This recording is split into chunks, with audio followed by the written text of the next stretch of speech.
আসসালামু আলাইকুম, কেমন আছেন সবাই? আশা করি সবাই ভালো আছেন। নতুন আরও একটি ভিডিও নিয়ে চলে আসলাম।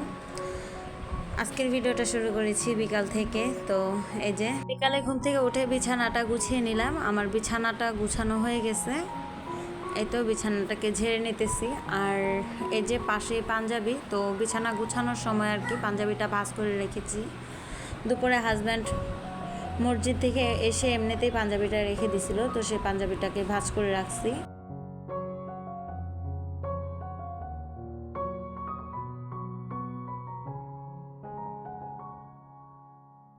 আর এই তো ঘরটাকে এখন ঝাড়ু দিয়ে নিচ্ছি। তো ঘরটাকে ঝাড়ু দিয়ে তারপরে ছেলেদেরকে সাথে নিয়ে একটু পপকর্ন খাবো। তো দেখতেই থাকুন। যদি আমার ভিডিওটি আপনাদের কাছে ভালো লাগে তাহলে অবশ্যই লাইক করবেন আর কমেন্ট করে জানাবেন কেমন লাগলো আমার ভিডিওটি। আর প্রিয় প্রিয় আপুদেরকে বলছি, প্লিজ আপনারা কিন্তু কেউই লাইক দেন না সহজে। তো প্লিজ কষ্ট করে, হাতে ব্যথা না থাকলে একটা লাইক করে দিবেন ছোট্ট করে। কারণ কমেন্ট করতে যতটুকু কষ্ট হয়, লাইক দিতে ততটা কষ্ট হয় না। প্লিজ কিপটামি না করে একটি লাইক দিয়ে দিবেন। আর এই তো ঘরটাকে ঝাড়ু দিয়ে তারপর পেছনে কিছু হাঁড়ি পাতিল ছিল, সেগুলোকে ধুয়ে নিছি অফ ক্যামেরায়।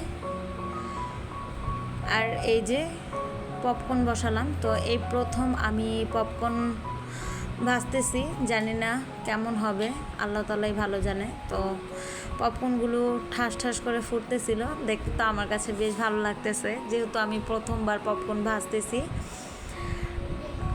অবশ্য পপকর্ন আমি কখনো ভাজিনি, আমার মা, চাচিরা, ফুপুরা আর কি ভেজে ভেজে খাওয়াতো।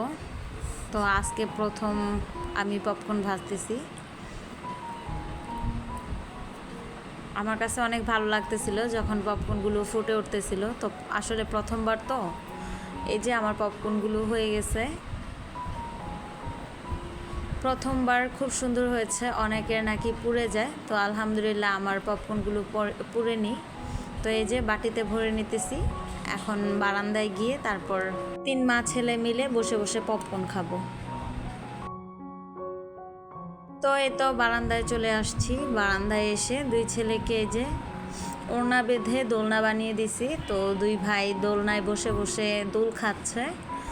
আর এই তো আমি যে বাহিরে আর কি ছেলেপেলেরা খেলাধুলা করতেছিল মাঠে। তো আমরা 3 মা ছেলে মিলে বারান্দায় হাওয়া খাইতেছি আর ছেলেরা মাঠে খেলতেছে, সেই খেলা দেখতেছিলাম।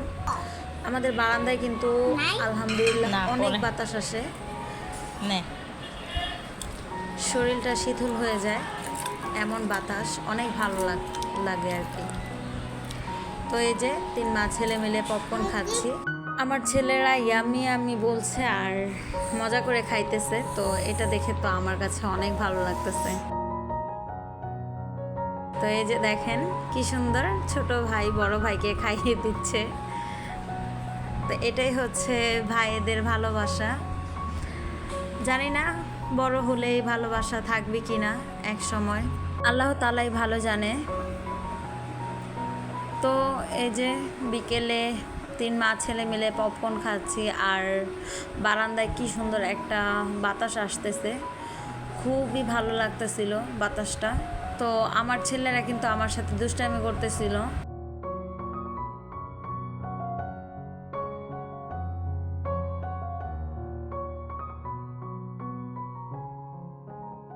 তো সন্ধ্যার পরে যখন ছেলেকে পড়তে বসাই, তখন ছেলে বলতেছে ওর নাকি ক্ষুধা লাগছে। তো ভারী কী জিনিস বানাবো মাথায় আসছিল না।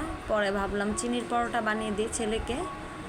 তো চিনির পরোটা দিলাম 2 ছেলেকে বানিয়ে। তো সাথে আমিও খাইতেছি। ওরা খাবে, আমি কি বসে বসে দেখবো? সেটা কি হয়? তো আমার জন্য চিনির পরোটা বানিয়ে নিছি। তো আজকের মতো এখান থেকেই বিদায় নিচ্ছি। সবাই ভালো থাকবেন, সুস্থ থাকবেন। আর হ্যাঁ, কেউ কিপটামি করবেন না, প্লিজ দয়া করে একটি লাইক করে দিবেন যদি হাতে ব্যথা না থাকে। আশা করি বুঝতে পারছেন। তো সব ভিডিওতে, সব আপুদের ভিডিওতে দেখতে পাচ্ছি সব আপুরাই বলতেছে তাদের নাকি ভিডিওতে লাইক আসে না। এটা কি আপুরা ইচ্ছে করে নাকি ইউটিউব থেকে করছে বুঝতে পারছি না। তো তো যাই হোক, আমার ভিডিওটি এ পর্যন্তই ছিল। সবাই ভালো থাকবেন, সুস্থ থাকবেন, আর অবশ্যই সবাই সবার প্রতি খেয়াল রাখবেন, আর কেউ কাউকে ভুলে যাবেন না। আমরা যে যে পরিস্থিতিতেই থাকি না কেন, সবাই সবাইকে মনে রাখবেন। ভালো থাকবেন। আল্লাহ হাফেজ।